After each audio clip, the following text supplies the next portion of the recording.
Sucedió en Egipto, la nación más adelantada de la época. Era el año 1445 a.C. Durante 215 años, los hijos de Israel habían vivido allí y sufrido una dura esclavitud.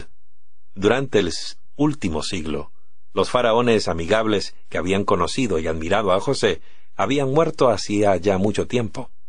Los nuevos gobernantes egipcios vieron a la siempre creciente comunidad israelita como una amenaza a la seguridad nacional, temiendo que en caso de guerra se aliaran con los enemigos de Egipto. Así que pusieron yugo sobre el pueblo de Israel, forzándolos a ser esclavos bajo su agobiante tiranía. Dice la Biblia, pero cuanto más los oprimían, tanto más se multiplicaban y se propagaban. Éxodo 1, verso 12. Los hijos de Israel gemían a causa de la esclavitud y clamaron a Dios, y el clamor de ellos a causa de su esclavitud subió a Dios. Dios oyó el gemido de ellos y se acordó de su pacto con Abraham, con Isaac y con Jacob. Éxodo 2, versos 23 y 24. Habían pasado más de 400 años desde que Dios había hecho un pacto con Abraham con respecto a su posteridad y su liberación. Y ahora había llegado finalmente ese día. Dios estaba listo y su libertador estaba también preparado. Y se encontraron Dios y Moisés, no en un palacio ni bajo la sombra de una gran pirámide, sino en el desierto de Madián, junto a una zarza ardiente. Y le dijo Jehová, ciertamente he visto la aflicción de mi pueblo que está en Egipto, y he oído su clamor a causa de sus opresores, pues he conocido sus sufrimientos. Yo he descendido para librarlos. Y dirigiéndose a Moisés, añadió, pero ahora ve, pues yo te envío al faraón para que saques de Egipto a mi pueblo, a los hijos de Israel. Habían transcurrido 40 años desde que Moisés había abandonado el palacio real de Egipto. 40 años que no hablaba el idioma egipcio. De hecho, durante esos 40 años, simplemente había cuidado ovejas en el desierto solitario. No tenía más esa seguridad personal de que había gozado como un orgulloso príncipe de la corte egipcia. La Biblia dice, Moisés fue instruido en toda la sabiduría de los egipcios y era poderoso en sus palabras y hechos. Hechos 7:22. Pero en el desierto Moisés aprendió más que la humildad. Al cuidar de las ovejas, aprendió una lección de paciencia y delicadeza. Dios sabía que ahora Moisés estaba listo para librar a Israel y cuidar paternalmente de su pueblo. Moisés obedeció humildemente las instrucciones de Dios y aceptó lo que en ese momento parecía una tarea imposible. Para ayudar a Moisés a cumplir su increíble misión, Dios le dio instrucciones a Aarón, el hermano mayor de Moisés, que él mismo era un esclavo en Egipto, que saliera al encuentro de Moisés. No solamente le daría apoyo moral, sino que sería el vocero de Moisés, siendo que éste no había practicado el idioma egipcio por muchos años. Los dos hermanos entraron al palacio de Faraón, anunciando que eran embajadores enviados por Dios. Hablaron en su nombre y dieron testimonio de su gran poder. La mirada altanera del orgulloso gobernante seguramente captó por un momento la inusual escena. Delante de él estaban dos hermanos, un humilde pastor madianita, aferrado todavía a su cayado, y el otro un esclavo hebreo que vivía en Egipto. Ambos estaban proclamando el gran poder del Dios a quien servían. Cuando Aarón anunció que traían un mensaje del Señor, pidiendo que el faraón dejara libre a su pueblo, éste exclamó, sarcástico y disgustado, ¿quién es Jehová, para que yo escuche su voz y deje ir a Israel? Yo no conozco a Jehová, ni tampoco dejaré ir a Israel. Éxodo 5, verso 2. Con miles de esclavos a su disposición, El faraón no tenía la menor intención de perder toda esa labor gratuita. La petición de Aarón provocó una reacción severa. El rey incrementó la carga de trabajo de los israelitas. Pero muy pronto Dios iba a hacerle saber al pomposo gobernante quién era el Señor, y le iba a mostrar su infinito poder. Moisés y Aarón le advirtieron al faraón que Dios enviaría plaga tras plaga sobre Egipto hasta que su pueblo quedara libre de la esclavitud. El mensaje del Señor al faraón fue entonces: «En esto conocerás que yo soy Jehová». No pasó mucho tiempo antes de que comenzaran a caer las plagas. 10, para ser exactos. Antes de que comenzaran, Moisés y Aarón le advirtieron al faraón del juicio que venía, esperando que decidiera dejar en libertad a los hijos de Israel. Con ello él mismo se salvaría y consigo su pueblo. Pero él persistió en su curso de acción. Y de acuerdo con la advertencia de Dios, les sobrevinieron grandes calamidades a los egipcios. Primero, el río Nilo, adorado por los egipcios como una deidad, se volvió sangre cuando Aarón golpeó sus aguas con la vara. Los peces murieron y todo el resto del agua de Egipto se volvió sangre durante 7 días. Pero el faraón se rehusó a dejar ir libre al pueblo de Dios. Luego invadió al país una plaga de ranas. Millones de ellas estaban sobre los alimentos, las camas y en todas partes. Pero todavía el rey obstinado se rehusó a dejar salir a Israel. La siguiente fue la plaga de los piojos. Pero el arrogante gobernante aún no dejaba libres a los israelitas. Note usted que las 3 primeras plagas cayeron tanto sobre los egipcios como sobre los hebreos. Sin embargo, las últimas 7 plagas cayeron solamente sobre los egipcios. Pero el mismo día yo excluiré la tierra de Gosén, donde habita mi pueblo, para que no vaya allí la nube de moscas, a fin de que sepas que yo, Jehová, estoy en medio de la tierra. Yo haré distinción entre mi pueblo y el tuyo. Mañana tendrá lugar esta señal. Éxodo 8, versos 22 y 23. Luego vino la plaga de las moscas, que llenaron la casa del faraón. Después de las moscas, una terrible epidemia que destruyó a todos los animales que estaban en el campo. Entonces el faraón quiso saber si los animales de los hebreos habían sido destruidos también, o si Dios los había protegido como Moisés había predicho. El faraón envió observadores, y aquí que del ganado de los hijos de Israel no había muerto ni un solo animal. Pero el corazón del faraón se endureció, y no dejó ir al pueblo. Éxodo 9, verso 7. La siguiente plaga trajo tumores apostemados en los hombres y en los animales. Pero ni aun así el obstinado monarca dejaba ir al pueblo de Israel. Luego Dios, por medio de Moisés, anunció una tremenda plaga de granizo. Sin embargo, Dios prometió que todos los que se protegieran con sus animales no perecerían. La noticia se esparció rápidamente y muchos egipcios buscaron refugio juntamente con sus animales.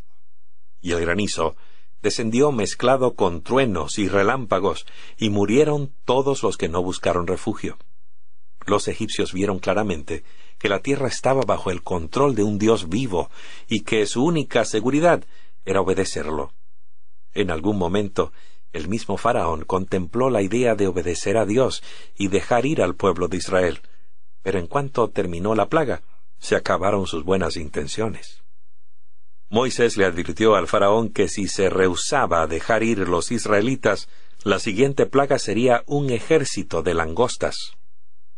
Aterrados por la idea de nuevas plagas, los consejeros del faraón le rogaron que dejara ir a los esclavos, pero el gobernante se rehusó a hacerlo.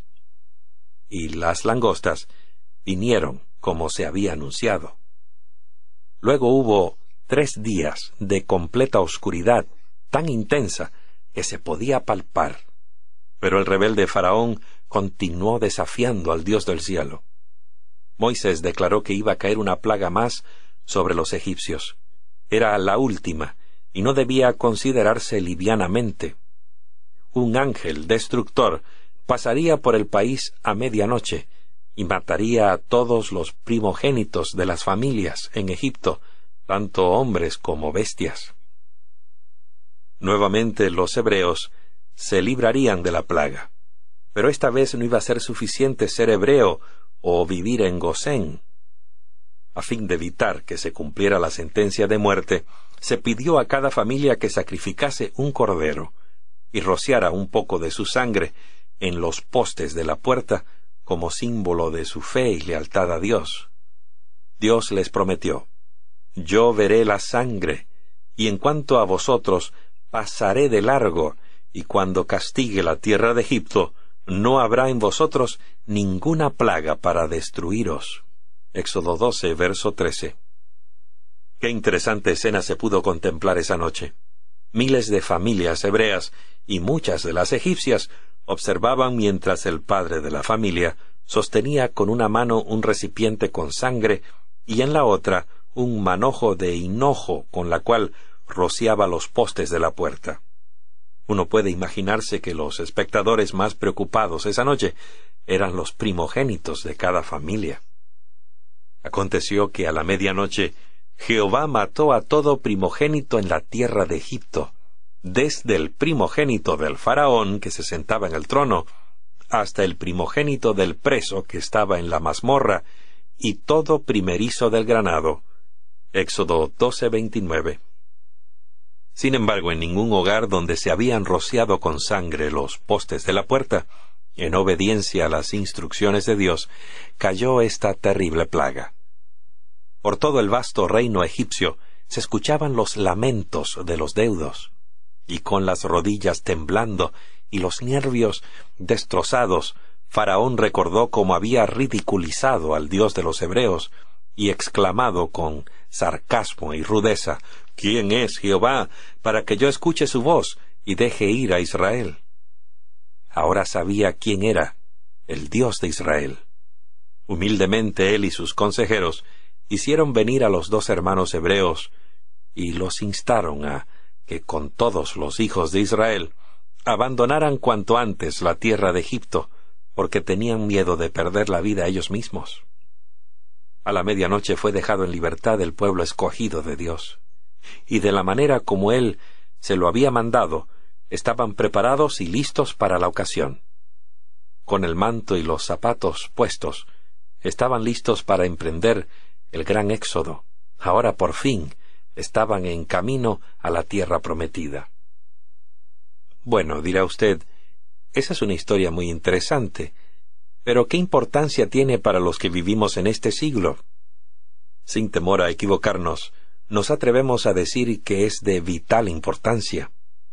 En el Nuevo Testamento encontramos algunas notables profecías que dan detalles de los acontecimientos finales que tendrán lugar en esta tierra.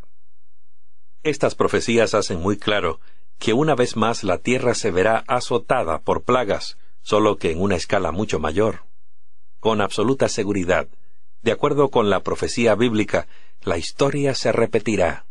No 10 plagas, sino 7, las cuales culminarán con la liberación del pueblo de Dios, no de la esclavitud de Egipto, sino de un planeta en rebelión. Pero así como los hijos de Israel que pasaron por un tiempo de aflicción antes de su liberación gloriosa de la esclavitud de Egipto, y fueron testigos oculares de las plagas que cayeron sobre los egipcios, el pueblo de Dios verá caer las últimas 7 plagas sobre los que no hayan arreglado sus cuentas con Dios antes de la venida de Cristo. El profeta Daniel describe este período de prueba. En aquel tiempo se levantará Miguel, el gran príncipe que está del lado de los hijos de tu pueblo. Será tiempo de angustia como nunca fue desde que existen las naciones hasta entonces. Pero en aquel tiempo tu pueblo será librado, todos aquellos que se encuentren inscritos en el libro. Daniel 12, verso 1. El Evangelio eterno será predicado en todo el mundo. el llamado del segundo ángel a salir de Babilonia o de los falsos sistemas de adoración habrá sido dado. Entonces el ángel a gran voz proclamará a todo ser humano: si alguno adora a la bestia y a su imagen, y recibe su marca en la frente o en la mano, él también beberá del vino del furor de Dios. Esta es la advertencia más sorprendente en toda la Biblia, que Dios dirige a los mortales. Pero nadie recibirá la marca de la bestia o beberá del vino de la ira de Dios hasta que este asunto sea visto claramente por los habitantes de la tierra y hayan tenido la oportunidad de elegir entre los mandamientos de Dios o los mandamientos de los hombres. Pero cuando todo se haya cumplido, entonces se cerrará la puerta de la gracia para la humanidad. Entonces Cristo hará el solemne anuncio: el que es injusto, haga injusticia todavía; el que es impuro, sea impuro todavía; y el que es santo, santifíquese todavía. En aquel día habrá terminado la labor de Cristo como nuestro sumo sacerdote en el cielo. Cada caso habrá decidido para vida eterna o muerte eterna. La puerta de la misericordia de Dios se habrá cerrado. Entonces los habitantes de esta tierra experimentarán el tiempo de angustia anunciado por el profeta Daniel. Amigo que me escuchas, Dios no va a llevar consigo a sus hijos hasta que terminen las plagas. Ellos permanecerán aquí en la tierra hasta el fin. Serán protegidos durante las plagas de la misma manera como ocurrió con el pueblo de Israel. Pero no estarán libres de dificultades y sufrimiento. Será un tiempo de aflicción para todos. Y amigos, la más vívida descripción de este período de la historia de la tierra se queda corta ante la magnitud de la realidad cuando los pecadores beban de la copa de la ira de Dios sin mezcla de misericordia. Al apóstol Juan se le dio una vislumbre de este terrible tiempo de prueba que tendrá lugar justamente antes de la venida de Jesús y de la liberación de su pueblo. Vi otra señal en el cielo grande y admirable: 7 ángeles que tenían las 7 últimas plagas, con las cuales la ira de Dios es consumada. Dijo además el apóstol: entonces oí una gran voz que desde el templo decía a los 7 ángeles: id y derramad las 7 copas de la ira de Dios sobre la tierra. Pero usted preguntará: ¿qué son esas plagas que derramarán los 7 ángeles sobre los pecadores? Es una buena pregunta. Al leer sobre las plagas, podrá usted encontrar una sorprendente similitud con las que cayeron sobre Egipto. Leamos lo que dijo el apóstol San Juan acerca del primer ángel. Fue el primer ángel y derramó su copa sobre la tierra. Y se produjo una llaga dolorosa y maligna sobre los hombres que tenían la marca de la bestia y los que adoraban su imagen.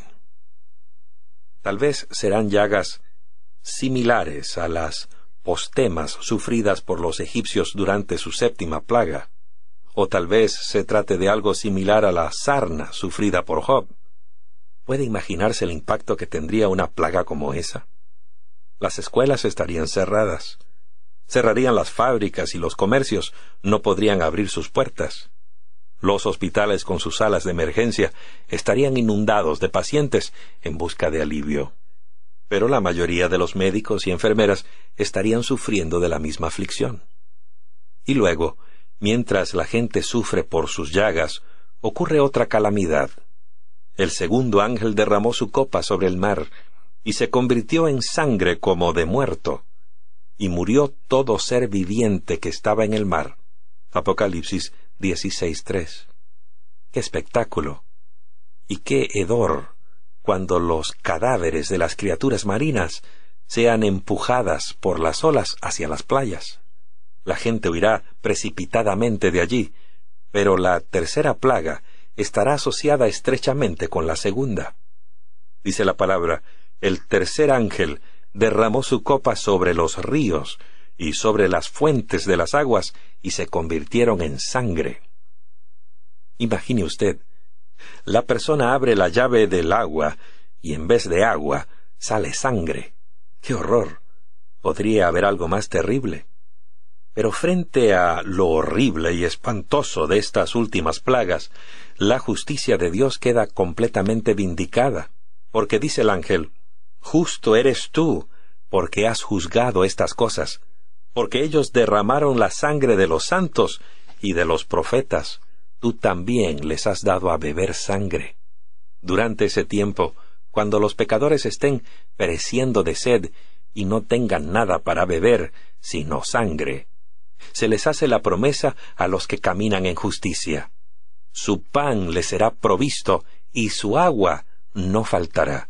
Isaías 33:16.